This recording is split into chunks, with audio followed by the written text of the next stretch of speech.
Welcome, everyone, and thank you for joining us here on The Father Show. And I'm your host, Mike Thompson. Today, we've got a fantastic show. But before we get to that point, if you have not visited our YouTube channel, I ask that you would go to The Father Show with Mike Thompson and click on our YouTube channel. And while you're there, hit that subscription button and subscribe to the show. And don't forget to hit that notification bell so that way every week when we have a show, you'll be notified and so you will never miss a show. And ladies and gentlemen, if you are a man and you're looking for resources, go to thefathershowwithmikethompson.com, click on resources, and there you will find national resources and local resources. So whatever state you may be in, we have there. And we have resources for you. And those are there. And I'm hoping we can get our guest on our show today to also list his information on our page. So that way you can find them, not just from this broadcast, but also from just looking for somebody that can help you.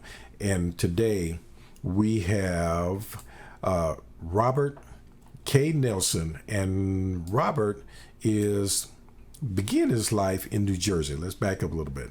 And he's a different, diverse city with pockets of segregation, mostly between the haves and the have-nots. He comes from a mixture of two proud Southern families. Both parents were able to attend college in 1930s, which is huge. And his stepfather taught him about work ethics, and his mother taught him about keeping his mouth shut and his eyes and ears open. He learned at a young age life was more about knowledge than it was about money. He began to acquire practical knowledge as well as academic knowledge. He also learned that his only limitation was himself. He could achieve whatever he wanted if he tried. As a young black American, he went to places he wasn't supposed to go and learned things he wasn't supposed to learn, which helped shape his life. And he had several careers throughout his career, earning a business degree and owning several businesses. Now, after moving to Bay City in 2003 and not knowing anyone, he began volunteering in several organizations throughout the city, many of which he achieved the role of leadership. Now, he currently not only talks about money, budgeting, and how to invest, but he's also currently serving his second term as mayor of the city of Bay City. So, ladies and gentlemen, let's dive into this and let's really learn something today about budgeting, investing, and budgeting. I mean, not a word that we like to talk about. I know I don't, but we do need it. And I'm sure Robert is going to be able to tell us a little bit more about it. So ladies and gentlemen, without further ado, let's welcome Mr. Robert K. Nelson. Robert, how you doing, brother? I'm doing well. How about yourself, Mike? Man, I'm doing good. I'm blessed, and I really am very happy and pleased to have you on the show. Never had a mayor on the show before. That's okay. I'm still Robert. Yeah, well, good. And I like the fact that, even though you're a mayor but you're still down to earth and you still approachable. And that's huge. So thank you. Again, my pleasure. You have to be approachable. If you're going to work with the public and be in a leadership position, people need to be able to approach you. They need to be able to ask questions. They need to be able to get their questions answered. And if you're not approachable, people are going to be afraid of you, and they're going to come up with with their own answers, which typically are not correct. And Yeah. that's how rumors start. We don't want those. No, you don't want the rumors, Yeah, especially in your position. absolutely, And absolutely. now you have a company called Budget Management LLC.com. And what is that company about? Why don't you tell the audience a little bit about it? So I started this company a few years ago. I wanted to help people. It's all about, we're here to serve. That's my belief. I believe we're here to serve and serve others and serve our brothers and sisters throughout the world in any capacity that you can.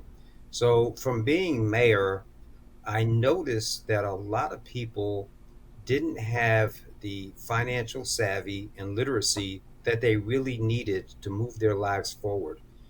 We hear a lot of people complaining about money and they don't make enough money, but in reality, it's we often live beyond our means. So if we knew how to budget and work within our means, we'd be a lot better off. So I wanted to start with basics to help people understand what money is, how to work with money, how to save money, how to spend money, and then and especially having a budget. That's what does that. So I've heard people say, "Yeah, I write everything down about the money I spend." But if you don't budget ahead of time, that really doesn't help you. You know where your money went, but by that time, it's too late. You want to tell your money where to go. Yeah, I'd I'd love that statement. You want to tell your money where to go. Absolutely. So let's start with that question. What is money? Mhm. Money is a tool. That's all it is. And if you look at it from a proper perspective, you would understand that. If you want to build a house or you want to build a car, or you use tools, you use a hammer and a screwdriver and nails and things like that. Well, if you want to build a budget and you want to build financial wealth, the only thing you have to do that with is money. So basically, money is a tool. And if used properly, you can build whatever it is that you want to build, Hmm. starting starting with a budget and creating a savings account. And I hear a lot of people want to invest money, but until you can handle your day-to-day living expenses, investing is not the best thing to do. When I hear people saying they can't pay their rent or they can't pay their electric bill, or they're behind on their car payments, but yet they're investing.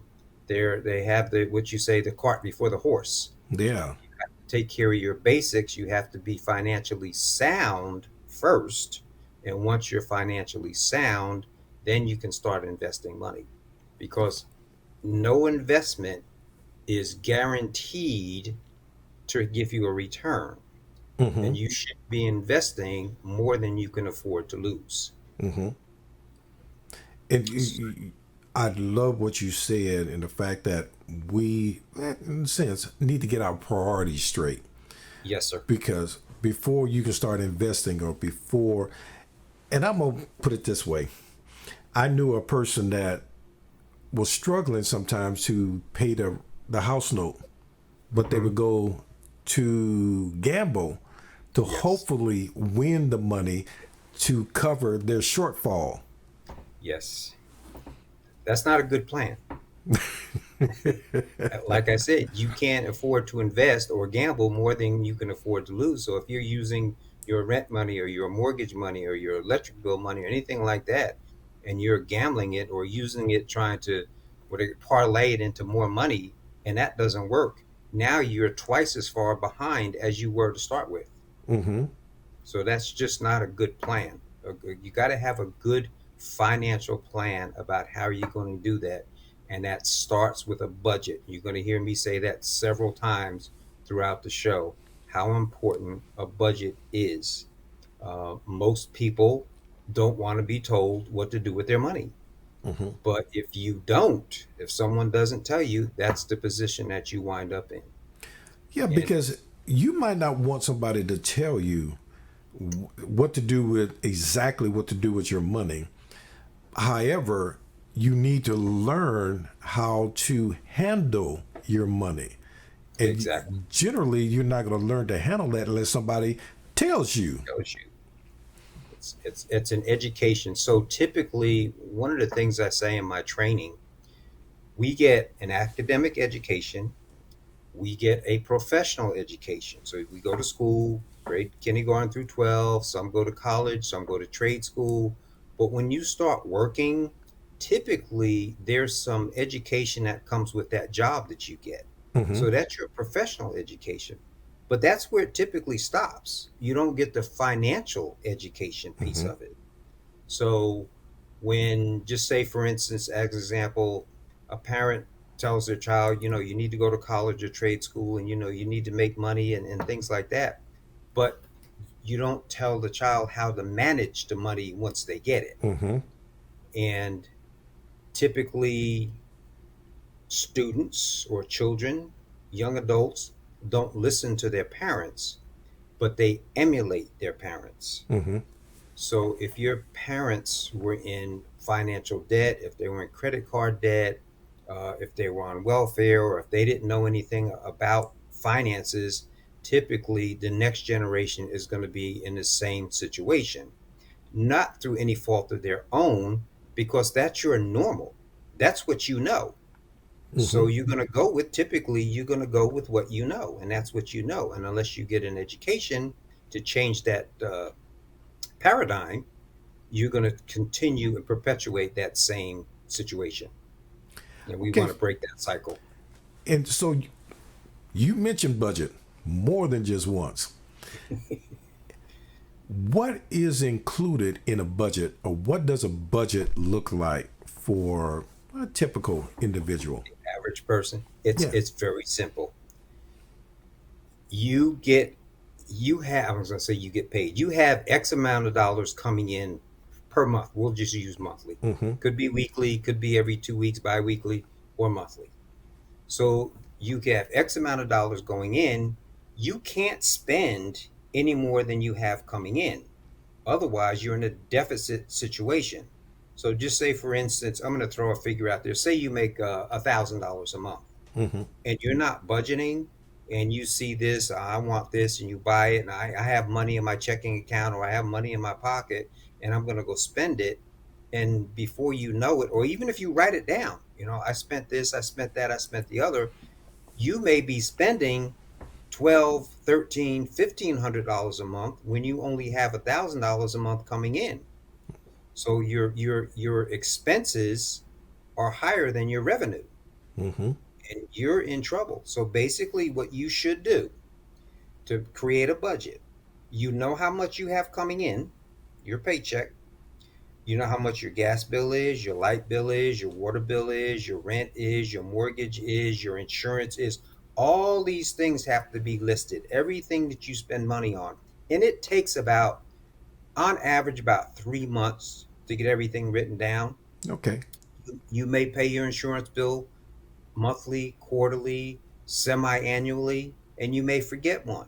But once you get everything written down and you see how much your bills are, and you see how much you have coming in, you'll know where you are, whether you're spending more than you have coming in or you're spending less than what you have coming in. Mm-hmm. Now, let's also remember savings has a lot to do with that. Mm-hmm. So, what I typically say, you should save, you should, I gotta get it right now. You should spend what you have left after saving. You don't save what you have left after spending.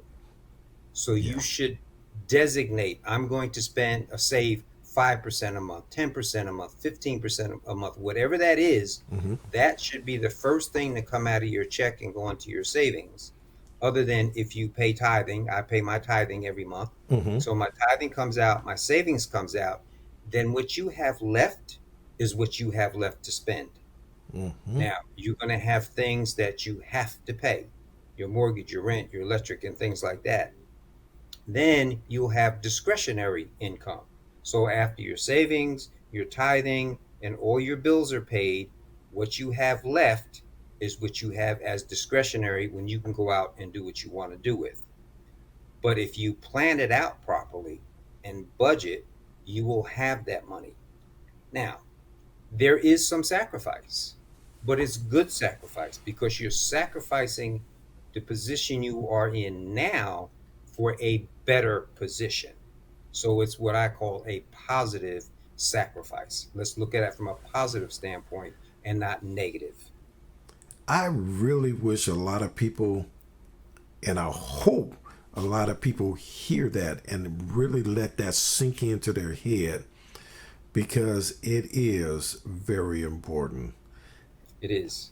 It's very important, and it's not difficult from the standpoint of being able to do it. You can write it down. There's actually programs, free programs that you can get to budget. Now, I typically myself I use Dave Ramsey's. He has a Hmm. free app. You can put it on your phone, on your computer, and they sync together. So every time I go out and spend money, I put it in my app. Hmm. So when I go to a grocery store, if I spend $50, $100, I put it in there. And I just say I've budgeted, I don't know, say $400 a month for groceries. Hmm. So as I shop, I get home. You can do it in a grocery store if you do it on your phone. I spent $50 today, so that leaves you $350 left. Hmm. So next week you go spend $150. All right, now you've spent 200. You only have 200 left. So at the end of the month, if you're down to zero before you get to the end of the month, you have no money left for shopping. You've spent your allotment. So that it helps you to be more conscious of what you're doing during the month. Same thing with gas. People that stop, and get coffee in the Hmm. morning or a soda or a donut, they add up, especially if you go to Starbucks. Hmm.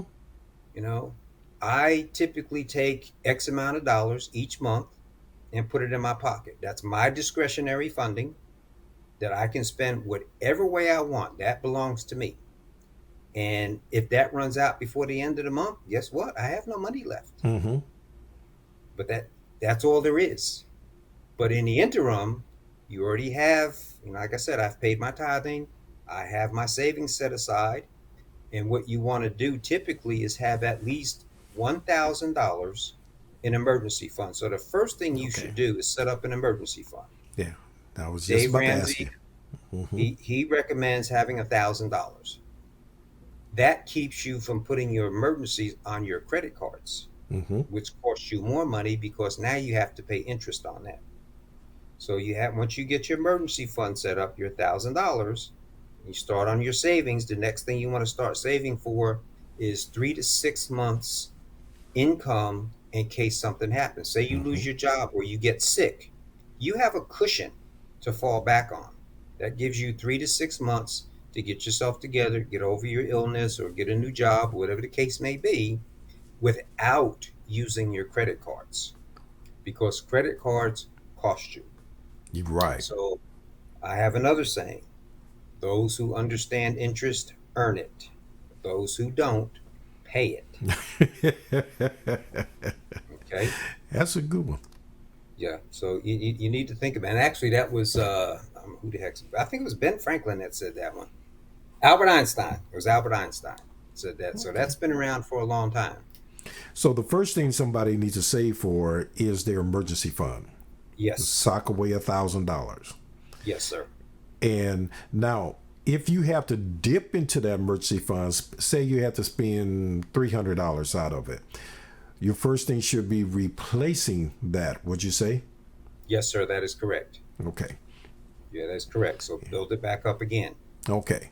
And then you want to start having your 6 months of really what you're putting on your budget. So if you have $800 that you are going to spend on food and lights and gas and all those necessities, you want to have 6 months of savings for that.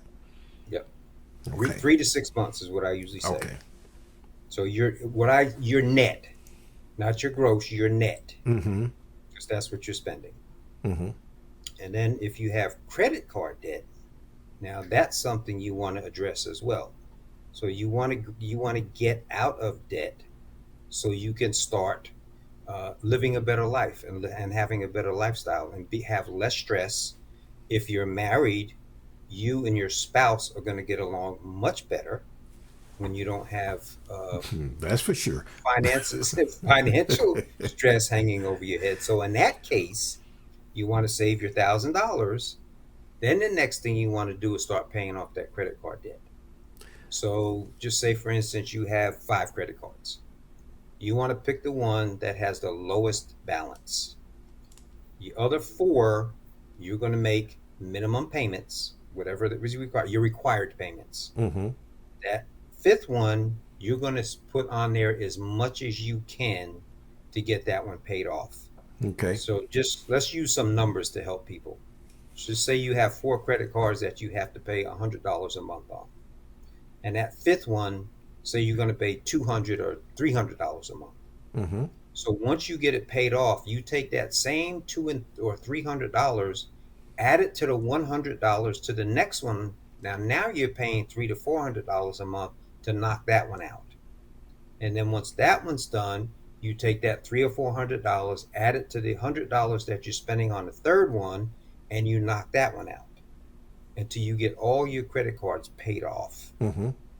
Because the credit cards are costing you money, Mm-hmm. money that you could be saving. Now, when you get those credit cards off, you may be up to $600 or $700 a month that you could be putting in your savings account rather than sending it to the credit card companies. Yeah. Because who's working hard? You are working hard. You should be able to pay yourself first instead of paying someone else. And the credit card company are working hard. They're working hard to get your money. Yes, they are. They work very hard at that. Their marketing campaigns, and they entice you into doing these things, and some people don't realize you're paying some people 15, 18, 22% Mm-hmm. interest on Mm-hmm. these credit cards. And if you're making minimum payments, you will never get it paid off. Nope. And that's what the credit card is hoping. And that's what they're hoping for. Yeah. So I am debt free. I don't have any credit card debt. I don't have any. My mortgage is paid. My truck is paid for. I have no debt whatsoever, Mm-hmm. and that's a good feeling. Yeah. So your Uh, money is yours. You pay yourself yeah. first. And I agree with you. I'm telling you, the only thing I have is my mortgage. Hmm. Everything else, no, it's paid off. But what would you tell somebody that is, I guess, a little better way of putting it, addicted to using credit cards? You know, That's a choice. You have to change your paradigm. You have to have a mental mind shift and understand that's not the way. What is your goal in life? It would be the first thing I would ask. mm-hmm. What is it that you're trying to accomplish? Or are you trying to get out of debt? Or are you trying to improve your credit report? People have different things that they're doing. So there's a Or couple keeping of up with the different, Joneses. or keeping up with the Joneses. So spending money you don't have, trying to impress people that you don't like. Yeah. Not a good position to be in. It doesn't matter what they're doing. You can't keep up with them because you're hurting yourself. You're hurting your family. You have to do what's best for you. Let them do them. You do you. But what would you say to a person that is, okay, I'm not trying to keep up with the Joneses, but I just want to treat myself. I just want to, I guess, feel better about myself. So I want to, go out and buy myself the new Jordans or get my nails done or things like that to, make me feel better. You have other issues. You have other issues. If you're going out to spend money to make you feel good, there's some other issues that you need to look at. You really need to look in the mirror because buying things at the store, yeah, it's nice to buy new things, but you shouldn't do it to make you happy or to make you feel good. Mm-hmm. There's some other issues going on there. You should be good just where you are. That's that sacrifice. Where do you Mm-hmm. want to get to? Again, it goes back to what do you want to accomplish? What's your goal? Do you want to stay in that station in life your entire life? Or do you want to get to a position where you can go out and pay cash for those Jordans? Mm-hmm. Yeah, I feel like I want to go out and treat myself to some Jordans. You know what? I have money in my account. I can do that. And nobody gets hurt. The credit card doesn't get affected. You're not creating credit card debt. Your family's not affected. You're Mm-hmm. still paying your bills and you can still enjoy yourself. But you have to work your way to that position. Yeah. and And it's not going to happen overnight. nope. And it's one thing that I tell my kids, you didn't get there overnight, and you're No, not going to get out of there no, overnight. no, you're not. There's a sacrifice Yeah. now, and And you got to be so willing to sacrifice. You got to be willing to give up something to get something. And you mentioned it. You have to look at what you want in the future, not what you want right now, yes, but how you can benefit in the future and have the life that you want. exactly. That's instant gratification is what gets a lot of people Hmm. because you run out, you buy something, it makes you feel good for that moment, and then you wake up the next day and it's like, oh my gosh, now I owe all this money. That Hmm. good feeling that you had yesterday is gone. So you're going to go out and do the same thing again to get that good feeling back.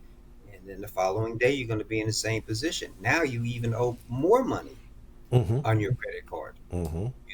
Yes, it's a sacrifice, but again, it's a sacrifice for something better than what you have right now. And that's what you have to look at. What's going to happen in the future? Yeah. Now that third phase, after you've gotten your emergency fund, you've gotten your 3 to 6 months of savings, and you want to invest, what is a good avenue? What is something that they can look at, or who should they talk to invest? So there's plenty of people you can talk to. Again, it depends on what you're trying to accomplish. I would suggest you learn on your own, Hmm. unless you have a job where the job is they have like a 401k Hmm. program or something that you can invest in. That's probably the best thing for you to do Hmm. because your money is being managed by professionals and you do have some input and some impact on how you invest. So I would suggest in that situation, we'll talk about this one first, and then we'll talk about some other ones. But if you have a job where you're getting a 401k and they're giving you some kind of match, typically Hmm. it's 4 or 5% match, put in the minimum should be that match. Because if you're not, if they're giving you 5% match and you're putting in 3%, you're giving up 2% free money that the company is giving you and you're not taking it. Hmm. So you should be up to, double that. You should be up around 10%. They're giving you 5. Now you're up to 15% savings. That's a fairly safe way to do it Hmm. if you have one of those types of jobs. If you don't, there are people to talk to, but most of them invest in like you have these investment brokers and like Edward Jones and Fidelities and places like that. Typically, you're gonna need $10,000 maybe to start to give them, and they get a piece of that. Hmm. So whether you make money or not, they're getting paid. Hmm. So I personally, this is just for me, I don't use them. I do my own investing. I know real estate. So Okay. I invest in real estate. So there are peer to peer lending groups out there that you can put in as much as maybe $25. Start there, make a $25 investment in one of these peer to peer lending groups just to get started with, to Hmm. understand it, work it, play with that for a while. And if it does well, then you can do another $25. You can do as many as you want. There's some that you can invest as little as $1,000. And there's a lot of peer to peer lending groups out there that you can use. Um, But and one thing that I've heard, and I've always liked the theory of it, is when you're investing, invest in companies that you use. So, like if you constantly go to McDonald's because you got little kids and they want to go, or you just like it, you should invest in stock with McDonald's and so forth and so on. Would you agree? I would agree with that, but you remember now. See, I'm kind of biased. I used to invest in stocks, Mm-hmm. And I'm sure you watch the stock market like most people do, and it's very volatile. Mm-hmm. It's up and down quite a bit. So again, you don't want to invest more than you can afford to lose. So in stocks, you want to be careful. If you have lots of money to invest, feel free. Find a safer type stock, like Apple or Yahoo. I mean, they're fairly safe companies, Mm-hmm. but they're expensive to get into. Mm-hmm. Yeah. So that's what you have to be careful of. So the entry market for some of those is more than we can afford. So that's why I kind of suggest for those just starting off, maybe these peer-to-peer lending groups where you're not investing a whole lot, or it's and you like I said, say $25. Say you have $100, you can invest $25 in four different companies. Mm-hmm. That way, you're kind of diversified. So if So one yeah. one doesn't do well, you still have three to back it up. So Mm-hmm. that's some areas that you can get into when you don't have a lot of money. There are actually real estate investment groups out there where they buy apartment buildings and things like that. You don't have to have a ton of money to get involved, but you can still be a part owner in an apartment building Mm-hmm. or housing. There's lots of platforms out there. You just have to do your research. Okay. Again, for me, I know real estate, and that's kind of where I stay. I stay in that real estate market. Yeah. And that's always been a very good market to, or not necessarily a safe market because there's no such thing as a safe investment. Safer. Yeah, it's safer. I agree with you on that. When should a person start investing? I mean, is there an age where they can start? Or let me ask you this too. Can you or would you ask or tell somebody to invest for their kids' sake? So, say like if they can afford it, they buy McDonald's stock and keep it Mhm. for their kid for until they get older. You can do that. You can do bonds. You can buy government bonds. Mm-hmm. You can buy them now at a face value of whatever it is, and then when they mature, you know, 5, 10, 20 years down the road, you have some money there. Mm-hmm. So I'll tell you what I did. Again, this is me. Mm-hmm. So for my kids, the day they were born, I opened up a savings account for them, Mm-hmm. and I started saving some money, a little bit each week as I got paid until I got it built up enough. And when I got up to say maybe $5,000, I partnered with somebody and started making investments. So what I'm doing with my daughter now, because she's a senior, she's got a significant amount of money in the bank. So every time I make an investment, I take part of her money and invest in the same thing that I do, but it's in her name. Mm-hmm. So this is an opportunity for me to teach her about financing. So I invest her money. It's in her name. When the checks come in, they come in her name. She gets to take them to the bank and deposit that money back Mm. in her account. And I asked her one day, I said, "What did you do to earn this money?" And she looked at me kind of funny. And she said, "What do you mean?" I said, "What did you do to earn that money?" She said, "Well, I didn't do anything." I said, "Precisely. That's your money working for you." That was a lesson that I was trying to teach her, and she got it. Yeah. Now, that girl won't spend a dime. She she checks that bank account. She's got money. She doesn't because she's got one account just for her college fund, and she has another account with her own money in it that Mm-hmm. she can use. Yeah, that girl won't spend a dime. She likes to watch it grow, and it changes your whole mindset, your mental attitude, that paradigm shift from a consumer spending to investment and savings. Mm-hmm. Most of us have a consumer mentality, which means we watch the commercials, and when they tell us we have to have those Jordans, we run out and buy Jordans because the TV said we had to have them because it was going to make us run faster, jump higher, look sharper, and be the best dressed thing on the street. Yeah. Yeah, we have to have that mental mind shift. What's You said it earlier. What are your priorities? Mm-hmm. What are you trying to accomplish? And once you decide that, then you decide how you're going to accomplish it. That's when the sacrifice comes in. How can you help a typical person? How do you help a typical person with their money? So if it's a single person or a married couple, I do one-on-one coaching. So we sit down and I ask a lot of questions. One of the first questions I ask them is, what is it that you're trying to accomplish? What is Mm-hmm. it that you need help with? Mm-hmm. And once I find that out, then I can start guiding them and taking them in the direction they want to go to.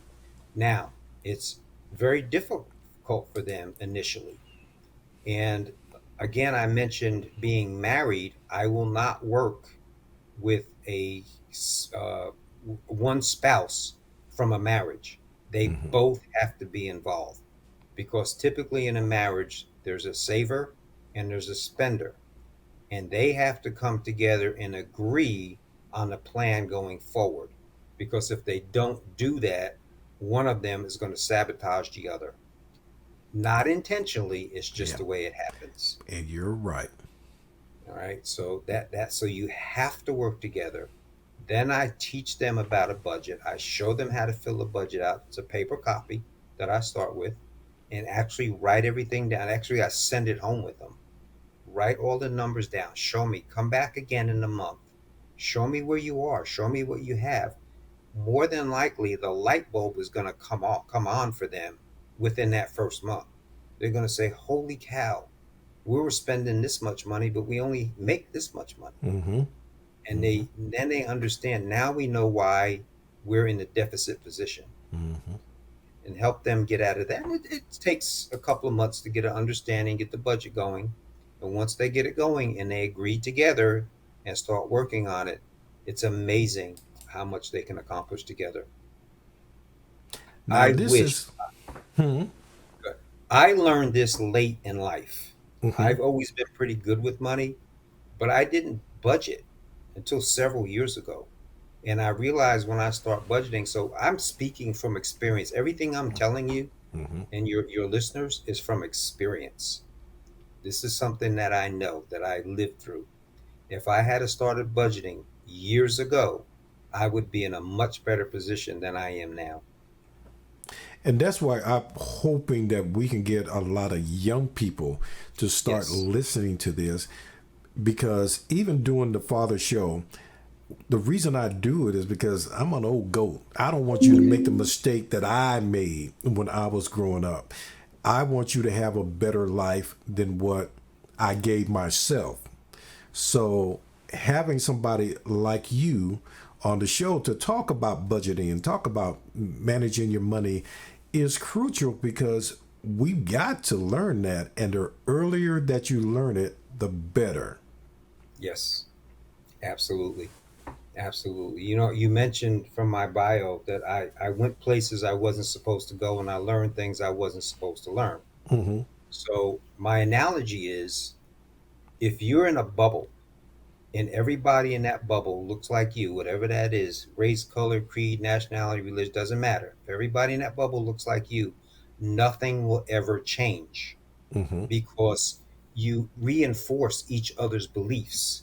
But once you step outside of that bubble and see what other people are doing, that's when you start learning. That's when you start understanding. That's when the light bulb goes off and says, wow, so that's how they do that. So I don't have to live like this. No, you don't. Hmm. Get out there and learn. Step outside your comfort zone. You know, we know what's been going on in this world, Yes. and that's something that we need to tell everybody, because the United States have been so divided, and Yes. everybody's trying to squeeze into this bubble, and this is the way I think, and this is the way I am, and I want you to be just like me. If you're not, you're my enemy. Exactly. Instead of learning from that person and saying, okay, well, this is why you do what you do, and okay, I can understand that. I might not agree with it, but I can Exactly. understand it. You don't have to. You don't want No. people that think like you.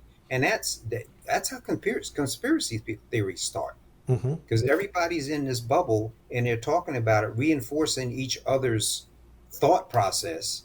And then you have these conspiracies that come out of it, and then they spread. Mm-hmm. Now you have these lies, conspiracy theories, mistruths, half truths, misinformation being circulated around, and people believe it, and they keep you locked in that bubble. Mm-hmm. And like I said, nothing will ever change. Yeah. You have to get outside of that bubble, change your paradigm, look and see what other people are doing, and say, you know what? I like what they're doing over there. I want to find out what they're doing. I want to see how they did that. People like to talk, and Mm-hmm. people like to talk about themselves. So if you go Yeah. ask another person a question, they will give you more information that you than you bargain for most often. Mm-hmm. And you glean some nuggets from that. And then you start moving on and making those changes in your life. Now, one question I always ask, and because we're getting close to the end of the show, I always ask men, what is it that they want their child to learn from them? Now, for you, I think I can already figure it out, but maybe I'm wrong. So tell us what. Now you have 3 kids, correct? Yes. What are one thing that you hope that each one of them learn from you, and it could be different because you have 3 kids, so it can be 3 different things. But what have you hope you have taught your kids? From it's be true to yourself, be who you are, be proud of who you are, and own who you are. Don't Yeah. don't be like me. I don't My job as a parent is to prepare you for the world. Mm-hmm. Now you have to attack the world in a way that's comfortable for you, which may be different from me. Mm-hmm. And that's what I teach them. You go out, you do you. Take the lessons that I've taught you. Some of them you will adhere to and you will adopt, and there's others you're going to say, you know what, I really don't like what Dad was doing, so I'm going to go Yeah. a different path. I'm good with that. Yeah. Well, So I tell my kids it's fine because this is your life. You got to live it, not me. So that's whatever exactly right. direction you take, that's fine. Just understand it's your life.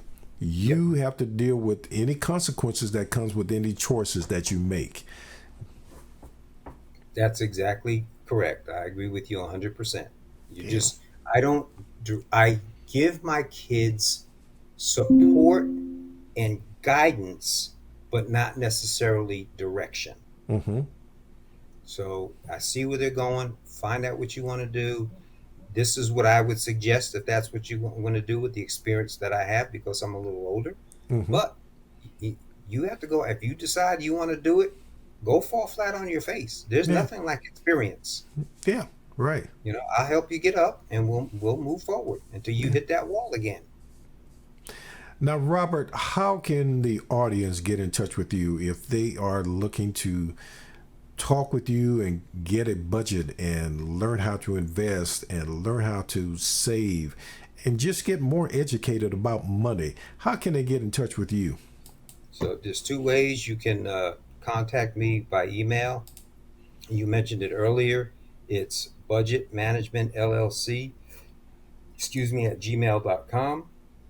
You can go, it's on the screen there. Budgetmanagementllc.com is the website. You can go look for information there.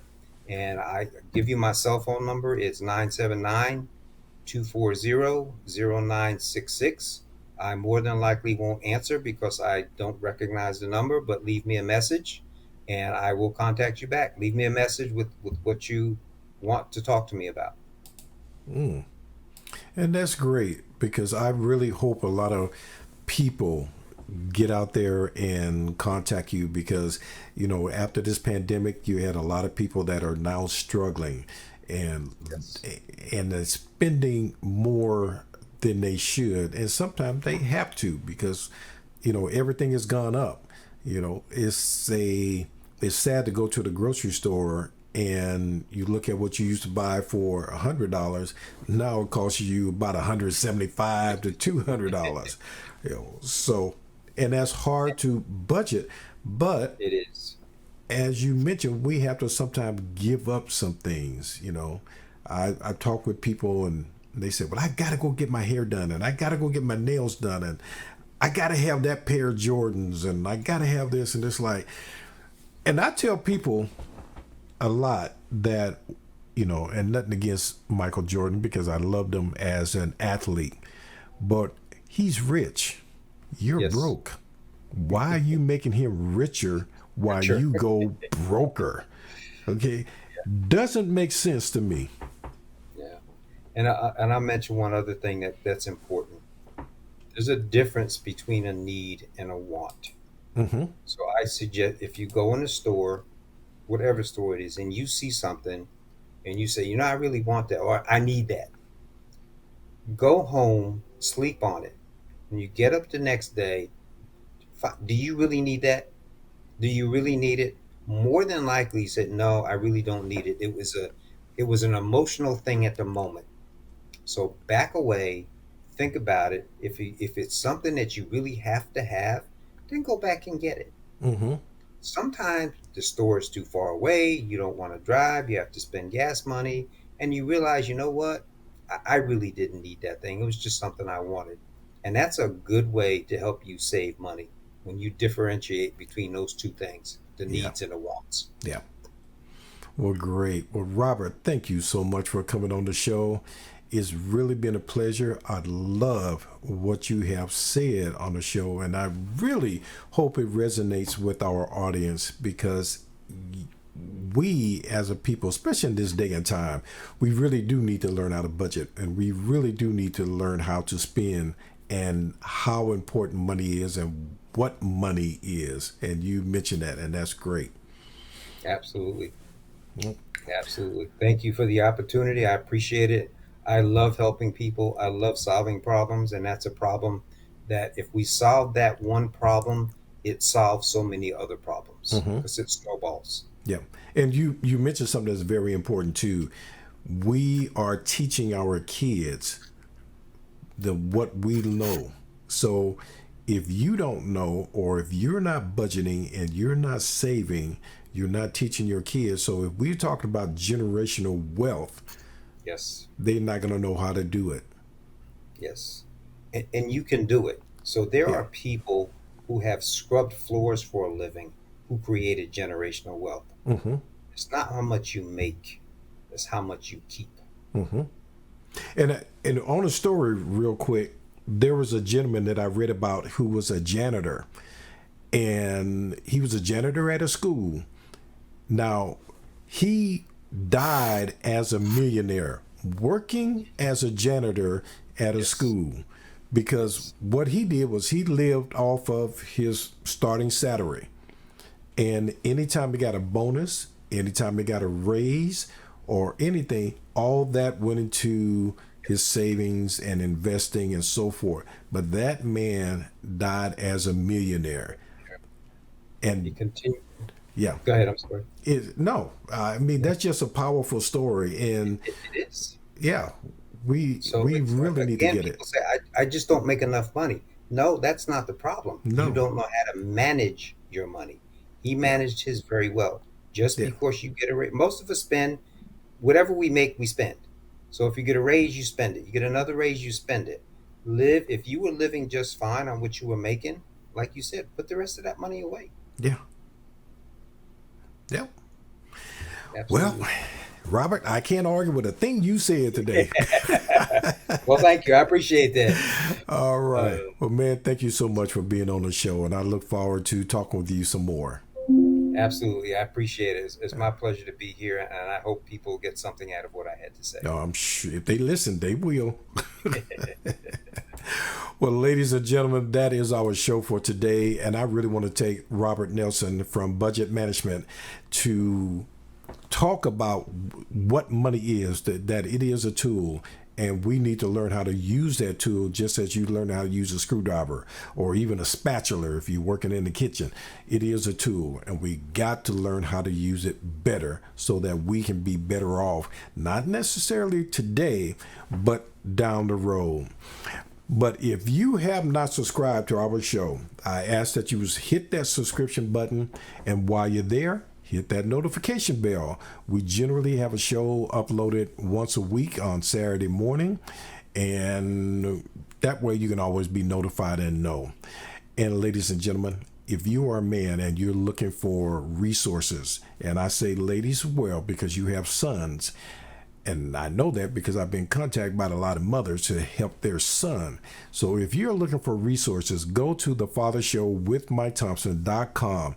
Click on resources, and there you will find national and statewide resources there that can assist you with whatever help that you may need. So I thank you for being on our show today and watching our show. And don't forget, tell somebody else and let them know that the Father Show with Mike Thompson is here. And we are here really to help make your life better. So until I see you next week, I thank you for joining us. God bless you. And I can't wait to see you again.